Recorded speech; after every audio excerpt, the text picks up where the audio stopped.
পড়াশোনা শেষ করে তো চাকরি করার স্বপ্ন ছিল, কিন্তু আমরা যা দেখলাম যে আমাদের শিক্ষা ব্যবস্থা আসলে ওইভাবে দক্ষ মানব সম্পদ, দক্ষ জনশক্তি হিসেবে তৈরি করার জন্য যে শিক্ষা ব্যবস্থা প্রয়োজন যুগোপযোগী, সেই শিক্ষা ব্যবস্থা আসলে আমাদের এখানে অনেক গলদ রয়েছে, যার কারণে দিন দিন বেকারত্বের হার বাড়ছে। আমাদের দক্ষ জনশক্তি, দক্ষ মানব সম্পদ তৈরির ব্যাপারে যে সকল শিক্ষা কারিকুলাম প্রয়োজন, আমাদের শিক্ষা ব্যবস্থায় সে ধরনের কারিকুলাম সন্নিবেশিত না থাকার কারণেই মূলত দিন দিন বেকারত্বের হার বৃদ্ধি পাওয়ার অন্যতম একটি কারণ বলে আমি মনে করি। পাশাপাশি দেশের রাষ্ট্রীয় যেই পরিচালনাগত যে সকল অবকাঠামো রয়েছে সেখানেও যথেষ্ট ত্রুটি রয়েছে, যার কারণে যারা প্রকৃতপক্ষে চাকরি পাওয়ার যোগ্য, যারা জাতিকে সেবা দেওয়ার জন্য যোগ্য নাগরিক রয়েছে, তারা বিভিন্ন কারণে চাকরি থেকে বঞ্চিত হচ্ছে, যার ফলে বেকারত্ব এবং শিক্ষিত বেকারের হার বেড়ে গিয়েছে। আমরা দেখেছি অন্যায়ভাবে, অবৈধভাবে টাকা পয়সার লেনদেন এবং যাদের রাজনৈতিক প্রভাব প্রতিপত্তি রয়েছে তাদের কারণে মূলত যোগ্য ব্যক্তিরা, মেধাবী এবং যোগ্যতা সম্পন্ন ব্যক্তিরা চাকরি থেকে বঞ্চিত হচ্ছে। অযোগ্য লোকেরা তারা আসনে চলে যাচ্ছে, উপরের আসনে গিয়ে তারা নানান ধরনের দুর্নীতি এবং অপরাধ প্রবণ হয়ে যাচ্ছে, যার ভুক্তভোগী হচ্ছে রাষ্ট্রের সকল শ্রেণী পেশার মানুষ। পাশাপাশি রাষ্ট্র ক্ষতিগ্রস্ত হচ্ছে।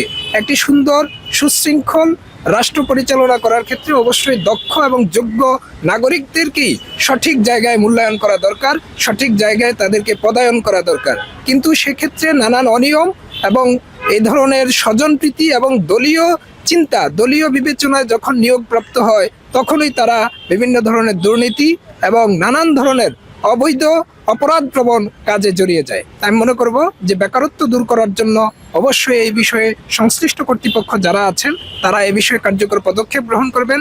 এটার পিছিয়ে মূলত কারণ হচ্ছে যারা আমরা অনেকে হায়ার স্টাডির জন্য যাচ্ছি, অনেকে ভাবছি যে আমাদের এখানে দেখেন পার্ট টাইম কোনো জবের কোনো ওয়ে নাই।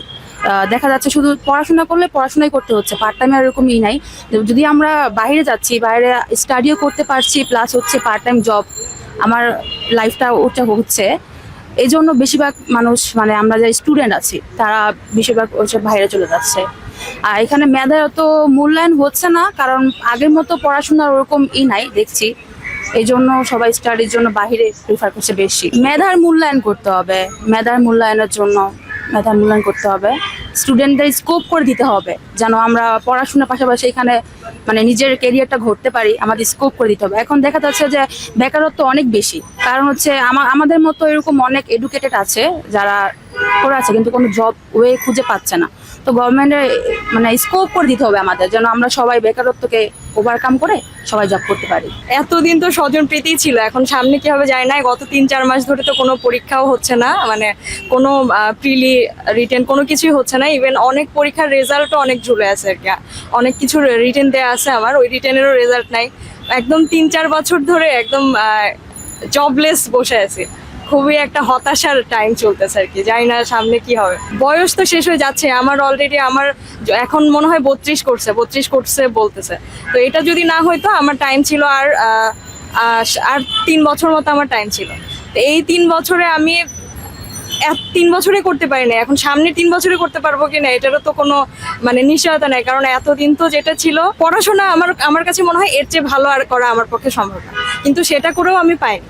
এখন সামনে কি করব এটা দেখে আবারও চেষ্টা করতে হবে আর কি। অবশ্যই দক্ষতাকেই বেশি প্রাধান্য দেওয়া উচিত, কারণ অনেক বিষয়ে অনেকে মানে মেইন আসলে উচিত হচ্ছে যে বিষয়ে দক্ষ ওই জিনিসটাকেই বেছে নিয়ে সামনে আগায় যাওয়া, আর হচ্ছে কোনোটাকে ছোট না করা আর কোনোটাকে বড় না করা। অনেকে আছে যে যেমন ধরেন যে হ্যান্ড পেইন্টিং বা হ্যান্ড ক্রাফট অনেক ভালো পারে, হ্যাঁ, এখন এটা আবার অনেকে মনে করে যে এটা তো তেমন সম্মানজনক কিছু না। এটা চিন্তা করে কিন্তু সে নিজেও ওই বিষয়ে আগায় না, যে এটা থেকে তো আমি অত সম্মান পাবো না, এটা আমার করে কি হবে। মেইন জিনিসটা হচ্ছে যে মানুষ মানে সম্মানটাই দিতে চায় না। কেউ সব জায়গায় মানুষ সম্মান ঠিক মতো দিত না, তাহলে হচ্ছে আপনার মানে কোনো কাজই ছোট বড় এই জিনিসটা থাকতো না আর কি। একটা জিনিসের পিছনে ছুটতো না মানুষ, এখন তো সব বিসিএস এর পিছনেই ছুটে চলতেছে, বিসিএস এ একদম মানে আটকায় আছে। তো সব জিনিসে যদি ওই পরিমাণ সম্মানটা থাকতো, যেমন ধরেন যে আমার যে সিভিল ইঞ্জিনিয়ারিং সেক্টর, এইখানকার কিন্তু অনেকে অনেক হ্যারেস হয়েছে, আমি নিজে দেখছি। ইভেন সরকারি চাকরি তো অনেকে অনেক হ্যারেসের শিকার হয়েছে। মানে একটা অ্যাডমিন ক্যাডার, পুলিশ ক্যাডারের যে পরিমাণ সম্মান, একটা ইঞ্জিনিয়ারেরও তো সেই পরিমাণ সম্মানটাই হওয়ার কথা, বা তার চেয়েও বেশি হওয়ার কথা। কারণ সে হচ্ছে একটা কি বলে, ওইটাকে কি বলে, ক্রিয়েটিভ মাইন্ড আপনি বলতে পারেন, ক্রিয়েটিভ। কিন্তু সেই পরিমাণ সম্মান কিন্তু তাকে দেয় না। সেজন্যই অ্যাকচুয়ালি ইঞ্জিনিয়াররাও এখন বিসিএস এর দিকেই বেশি আগাচ্ছে। এটাই মানে সম্মানটা যদি সব থেকে ঠিক মতো দেওয়া হতো তাহলে এই জিনিসটা হতো না, সবকিছু একটা লেভেলে থাকতো।